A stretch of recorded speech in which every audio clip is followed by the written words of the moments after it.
राधे राधे दोस्तों, आमडी teaching exam target पर आपका स्वागत है। आओ हम सब मिलकर अपनी मंजिल को प्राप्त करें। आज का हम यूजीसी नेक्स्ट फर्स्ट यूनिट का जो टॉपिक है उसमें वो डिस्कस करेंगे गैनेज टीचिंग लर्निंग प्रोसेस। जो रॉबर्ट गैने थे से प्रभावित शिक्षण अधिगम प्रक्रिया, मतलब जो रॉबर्ट गैने थे उन्होंने शिक्षण से रिलेटेड कौन से अधिगम की प्रक्रिया जो है कौन सा अधिगम का प्रोसेस दिया था। तो जो आपका रॉबर्ट गैनी था वो जो है 1916 से 2002 के काल में, जो रॉबर्ट गैगनी था उसने 1916 से 2002 का जो टाइम पीरियड था उस दौरान शैक्षिक मनोवैज्ञानिक थे। तो उस टाइम जो 1916 और 2002 का टाइम था उस टाइम वो शैक्षिक मनोवैज्ञानिक थे। वे 1940 में शिक्षा के मनोविज्ञान के प्रमुख प्रवर्तक थे। 1940 में ये शिक्षा में जो मनोविज्ञान था उसके मुख्य प्रवर्तक थे। उसके बाद इन्होंने अपनी बुक जो है वो पब्लिश की थी। इनकी बुक का नाम था द कंडीशंस ऑफ लर्निंग।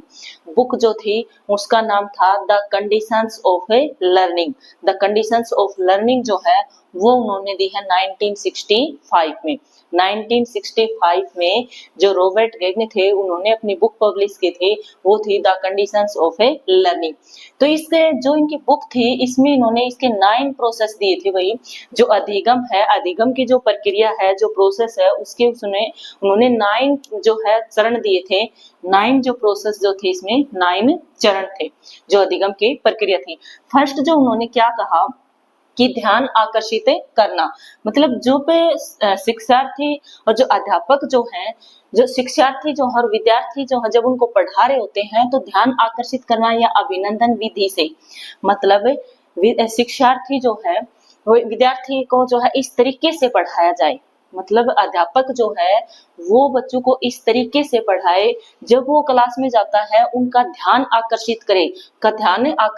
करे, मतलब कुछ जब नवीन चीजें सिखा रहा होता है, कुछ नवीन ज्ञान अध्यापक के द्वारा जब दिया जा रहा होता है तो वो इस तरीके से दिए कि जो उसको पहले से ज्ञान है उसके साथ तालमेल करते हुए कुछ रोचक जानकारियां उससे रिलेटेड दे, कुछ आश्चर्यजनक क्वेश्चंस पुट करे, असामान्य उपयोग करे, मतलब अलग तरीके से एक रोचक ढंग से एक अलग असामान्य सा उपयोग करके, मतलब कुछ नवीन चीजें कुछ नया ज्ञान प्रदान करने की उनको कोशिश की जानी चाहिए। बच्चे उसमें इंटरेस्ट ले, विद्यार्थी जो है उसमें इंटरेस्ट ले, उसमें जिज्ञासा के होंगे कि वो नई नई चीजें जो है सीख रहे हैं। विचारोत्तेजक प्रश्न प्रस्तुत करें, मतलब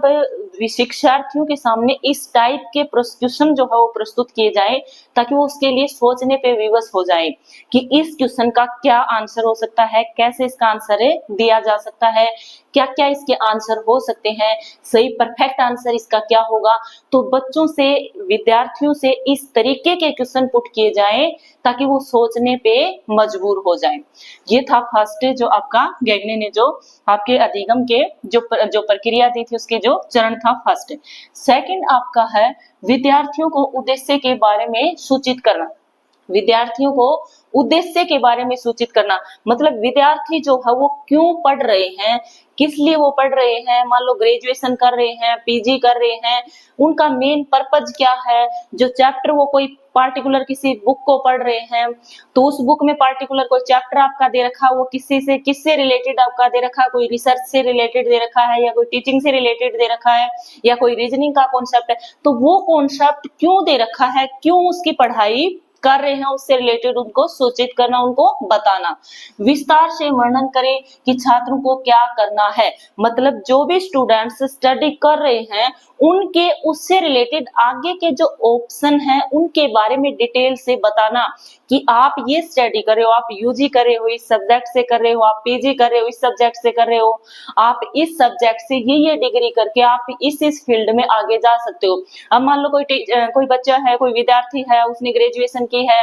वो पीजी कर रहा है, तो उसको ये ऑप्शन दिया जाए कि वो एमबीए कर रहा है या कॉमर्स साइड का स्टूडेंट है या आर्ट्स साइड का स्टूडेंट है, तो इसके बाद आप आगे आपके लिए कौन कौन से ऑप्शन हैं, किस किस फील्ड में आप जा सकते हो। यदि आप पीजी कर रहे हो, यूजी कर रहे हो, पीजी कर रहे हो, तो आप आगे टीचिंग लाइन में जाना चाहते हो, तो आपको सीधी सी बात है कि स्कूल में जाना है तो आपको टेट वगैरह वो क्वालिफाई करने पड़ेंगे, बीएड करनी पड़ेगी। यदि आपको कॉलेज लेवल पे जाना है तो आपको नेट वगैरह क्लियर करना, तो मतलब उनको उस लेवल की इंफॉर्मेशन देना, वो ताकि अपना एक इंटरेस्ट क्रिएट कर सके वो किस फील्ड में जाना चाहते हैं।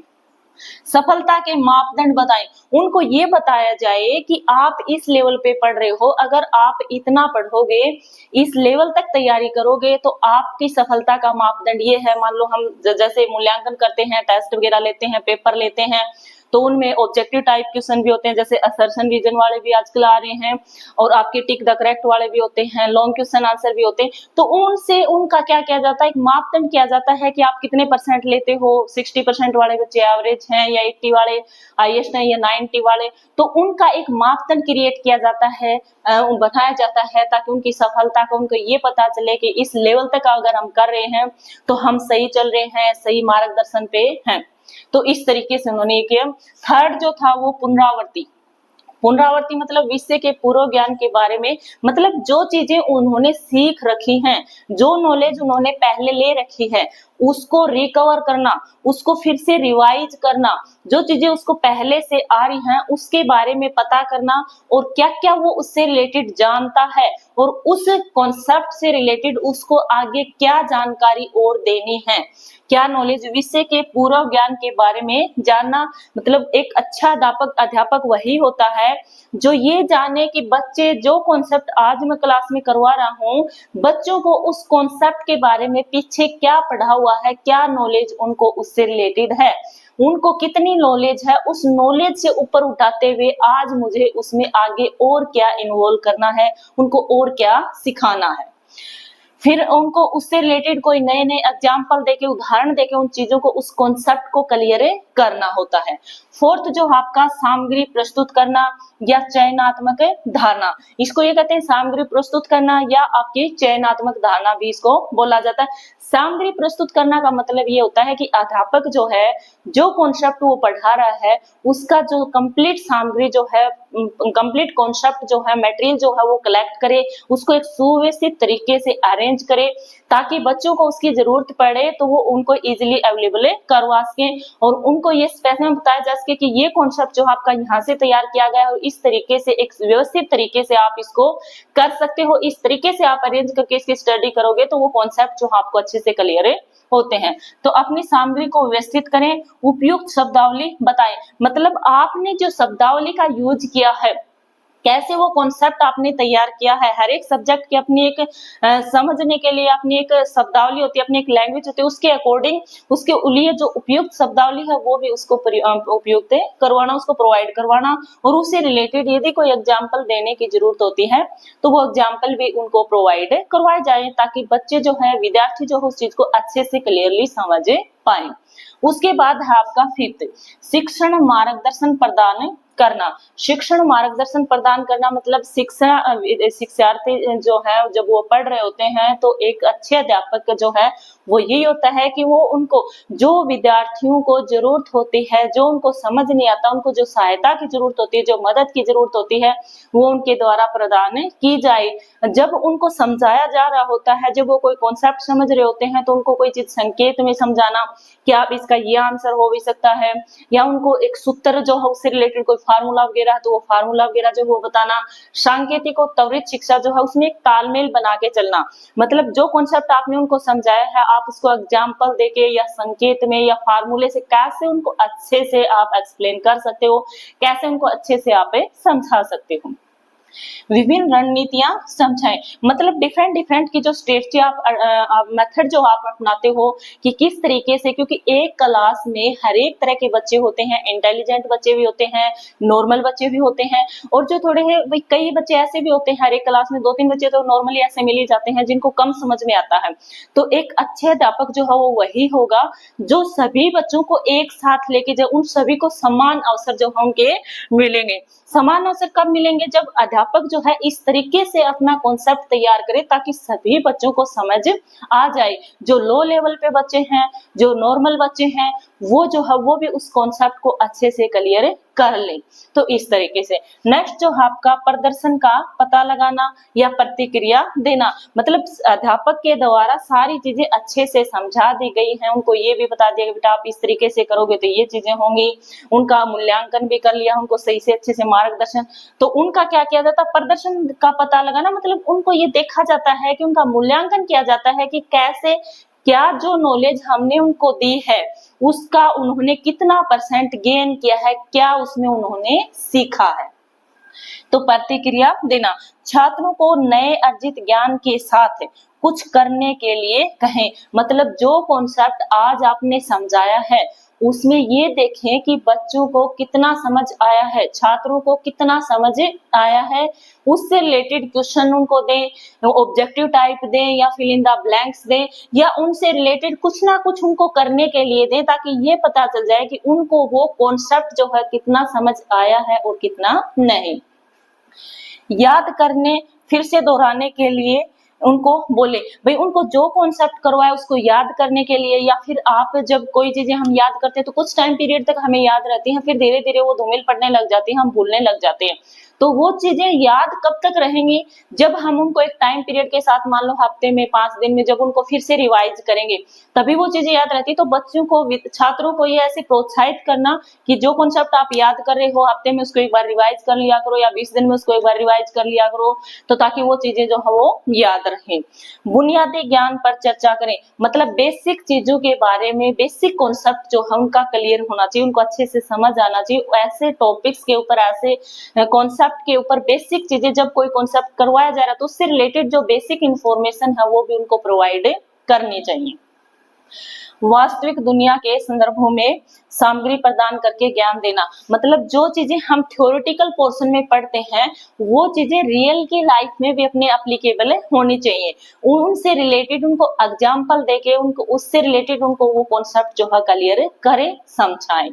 नेक्स्ट 7 जो है आपका सुदृढ़ीकरण। सुदृढ़ीकरण क्या होता है, प्रतिक्रिया देना, छात्रों को बताएं क्या करना था, क्या किया है, मतलब जो वो कॉन्सेप्ट करके आए हैं तो उनको उससे रिलेटेड प्रतिक्रिया देना, उनको रिस्पॉन्स देना कि आपने जो किया है बेटा वो सही किया है या गलत किया है, आपको ऐसे करना चाहिए था, आपका ये इतना कॉन्सेप्ट जो है सही है, इसमें कुछ ऐसे इंप्रूवमेंट आप कर सकते थे, इसको और अच्छे तरीके से आप ऐसे कर सकते थे। तो मतलब उनको अच्छे से क्लियरली बताना कि इस कॉन्सेप्ट में आपने इतना किया है, इसमें इतना और ऐड करते, इसको और इस तरीके से आप करते तो और ज्यादा अच्छा रहता।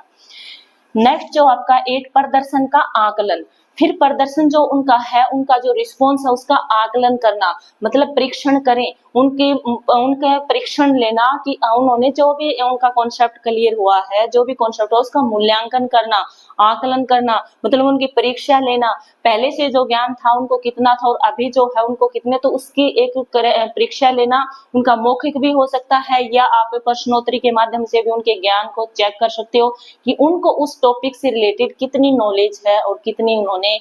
उनको पहले थी, कितनी अब उन्होंने और नया ज्ञान जो उसमें ऐड ऑन किया है, कितना उन्होंने सीखा है।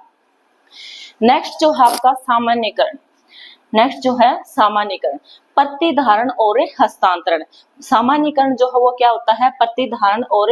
हस्तांतरण को बढ़ाना, मतलब जो भी नॉलेज है आपको उसको ग्रहण करना, उसमें कुछ ना कुछ नया, और नॉलेज का कोई एंड नहीं होता है, सीखने की कोई एज नहीं होती है, कोई लिमिट नहीं होती है। हम जन्म से लेकर मृत्यु पर्यंत तक, जब तक मृत्यु होती तब तक कुछ ना कुछ सीखते रहते हैं, कोई छोटा बड़ा नहीं होता, कोई ना कोई छोटा बच्चा भी आके हमें पता नहीं कितनी अच्छी कोई ज्ञान की बात बता दे, और किसी से हम कुछ ना कुछ सीखते ही रहते हैं, सीखने की कोई एंड नहीं होता है आपका। तो प्रतिधारण और हस्तांतरण, मतलब जो नॉलेज आपको है वो उसको धारण करो, कुछ नया सीखने को मिलता है तो उसको ग्रहण करो और हस्तांतरण करो, ज्ञान जितना बांटते हैं उतना ही बढ़ता है।